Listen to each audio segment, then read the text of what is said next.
بعضی داستانها از نور شروع میشوند، اما این یکی از تاریکی. از محله‌ای که اسمش مثل یک زخم روی نقشه سوئد مانده، روزنگارد. اینجا جایی است که امید قیمت دارد و شکست رایگان است. اینجا جایی است که بچه‌ها با رؤیاها به دنیا نمی‌آیند، با ترس به دنیا می‌آیند. در این محله سرد و خشن پسری زاده شد که قرار بود جهان را مجبور کند اسمش را با احترام بگوید. پسری که همه می‌گفتند این چیزی نمی‌شود، از این محله کسی بالا نمی‌رود. اما او یک چیز داشت، چیزی که نمی‌شود خریدش، نمی‌شود یادش گرفت، غرور یک شیر. و حالا من باشید تا با هم ببینیم چطور یک پسر مهاجر فقیر با یک توپ پاره‌ای تبدیل شد به زلاتان. روزنگارد، جایی که قهرمان‌ها مجبور به سخت شدن می‌شوند. روزنگارد، محله‌ای که حتی پلیس هم با ترس واردش می‌شود. جایی برای آدم‌های قوی یا آدم‌هایی که مجبور شده اند قوی باشند. در دهه 80 وقتی موج مهاجران از بوسنی و کرواسی به سوئد می‌آمد، هیچ کس اهمیت نمی‌داد در دل این محله چه می‌گذرد. بچه‌ها آنجا یاد می‌گرفتند یا کتک می‌زنی یا کتک می‌خوری، یا می‌دوی یا همه چیز را از دست می‌دهی، یا خودت را ثابت می‌کنی یا نادیده گرفته می‌شوی. در چنین جهانی در 3 اکتبر 1981 پسری به دنیا آمد که طوفان در نگاهش موج می‌زد. پدری زخمی از جنگ، مادری فرسوده از کار، خانه سرد، بدون عشق، بدون آرامش.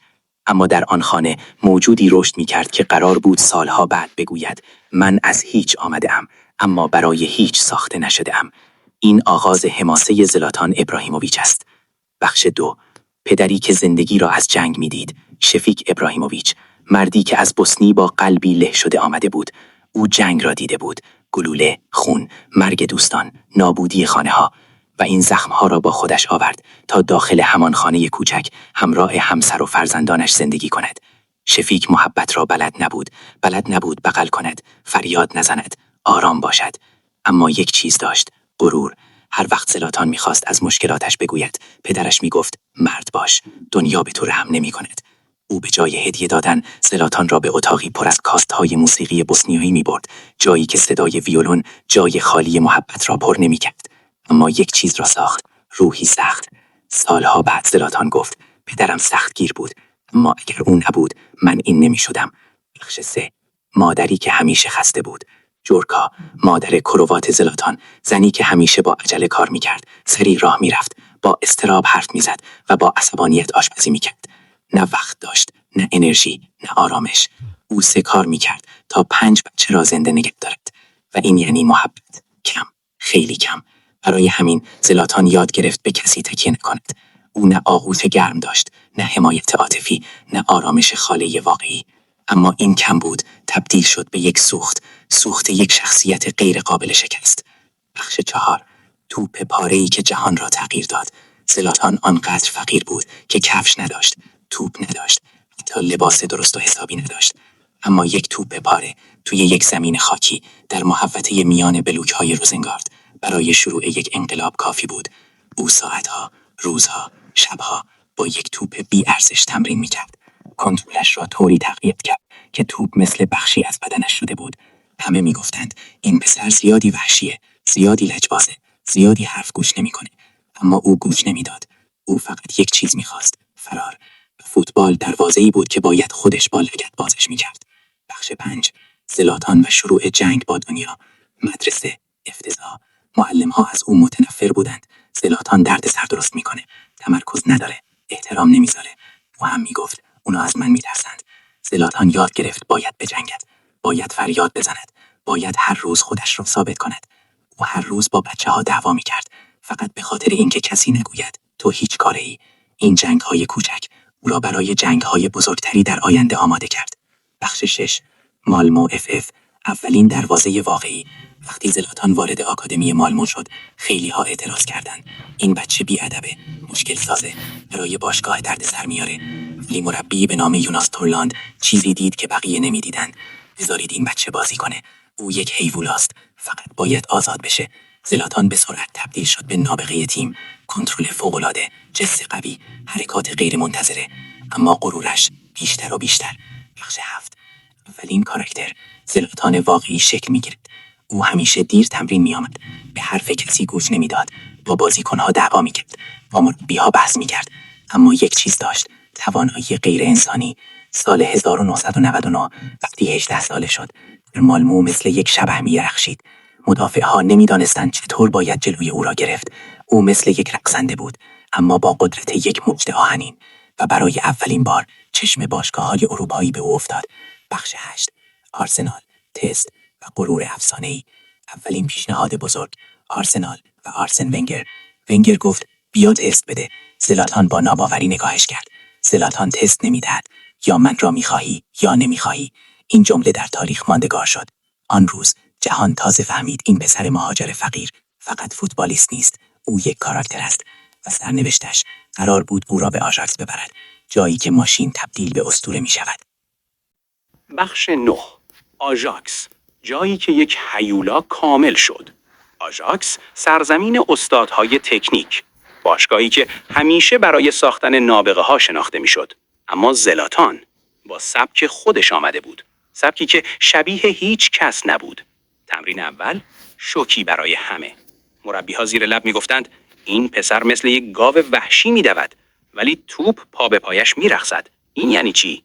بازیکن‌ها ازش میترسیدند چون قوی بود، درشت بود و مهمتر از همه بیرحم بود. اما چیزی که آژاکس را مجبور کرد او را تحمل کند فقط یکی بود: استعداد خالص. هر هفته زلاتان یک حرکت جدید خلق می‌کرد، کنترل‌های عجیب، ضربات غیر ممکن، چرخش‌هایی که حتی مدافع‌ها هم نمی‌دانستند چطور به وجود آمده. او هنوز خام بود، اما هیولایی در حال بیدار شدن بود. بخش 10. بردا، گلی که جهان را متوقف کرد. سال 2004، لحظه‌ای که دنیا فهمید زلاتان فقط یک اسم نیست. بازی مقابل NAC بردا، جایی که زلاتان 6 مدافع را با یک رقص واقعی نابود کرد.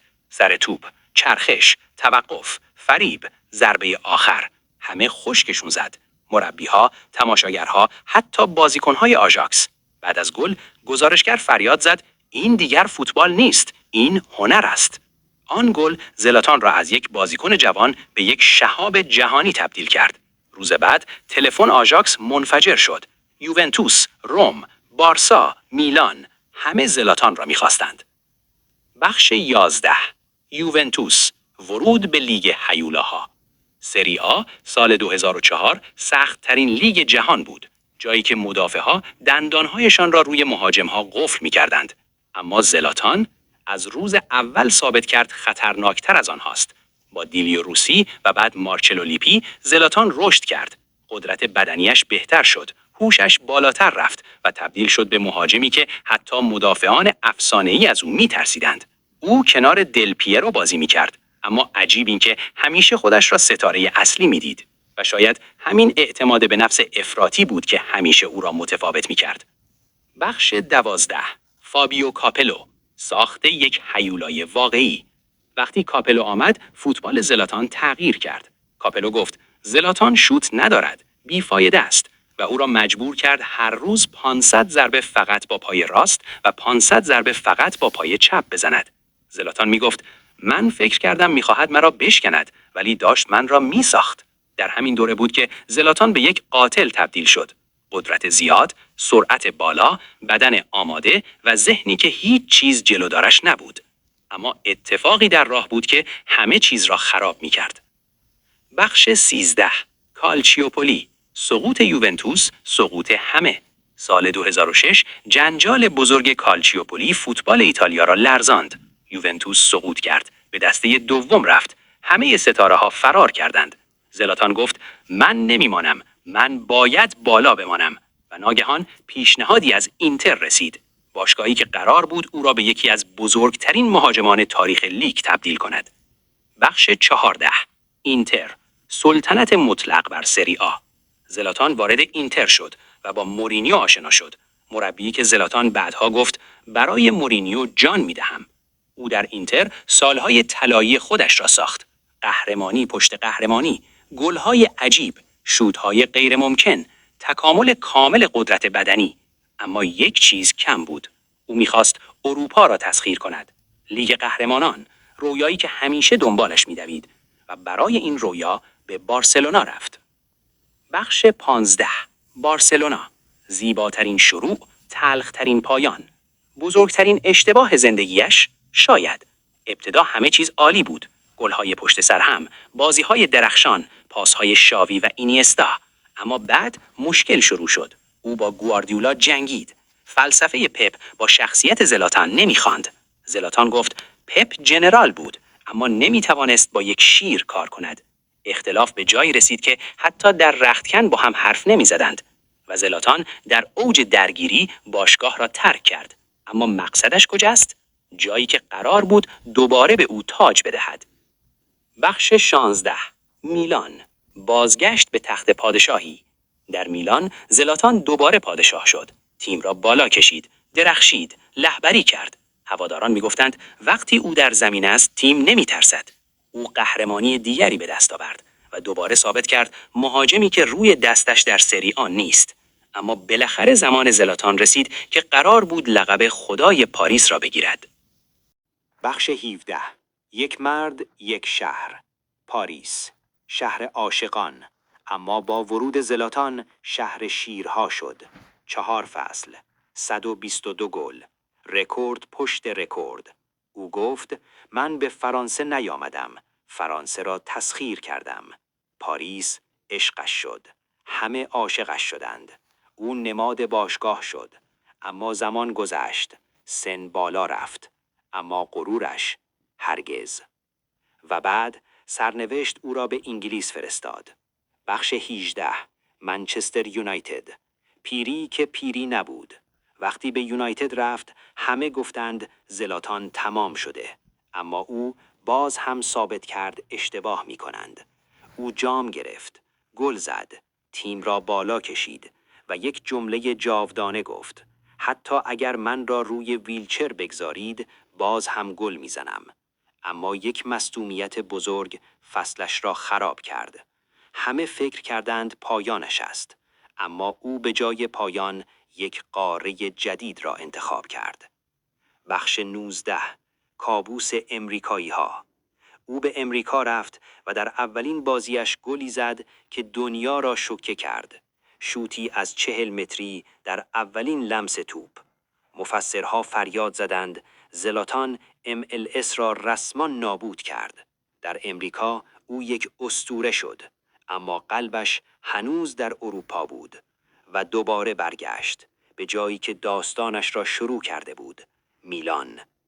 بخش آخر، بازگشت افسانه‌ای. آخرین رقص میلان 2020. تیمی پیر، کم قدرت و کم روحیه. اما با ورود زلاتان همه چیز عوض شد. او به بازیکنان گفت اگر به من پاس بدید گل میشه. اگر ندید دیگه به تمرین نیایید. او رهبر شد. روح تیم شد. باعث تحول باشگاه شد و در نهایت در سن 41 سالگی به شکلی باشکوه از فوتبال خداحافظی کرد. ورزشگاه گریه کرد. بازیکنها گریه کردند. دنیا گریه کرد، چون فهمیدند زلاتان فقط یک بازیکن نبود، یک افسانه بود، یک کاراکتر، یک نیروی خالص، و افسانه ها نمی میرند.